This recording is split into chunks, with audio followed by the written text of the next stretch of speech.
বাংলাদেশে সরকারি চাকরিজীবী কর্মকর্তা এবং কর্মচারীর সংখ্যা হচ্ছে 14,50,891টি। এই 14,50,891টি পরিবারের সর্বশেষ বেতন বৃদ্ধি হয়েছে 2015 সালে, আর বর্তমান হচ্ছে 2026 সাল। গত 11 বছরে কোনো বেতন বৃদ্ধি হয়নি, অথচ এই 11 বছরে মুদ্রাস্ফীতি 55 থেকে 65% পর্যন্ত বৃদ্ধি হয়েছে।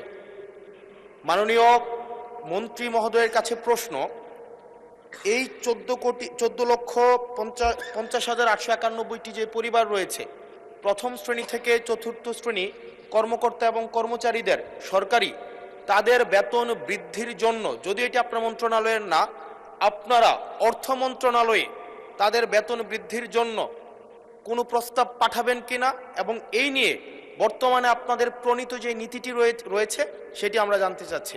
ধন্যবাদ।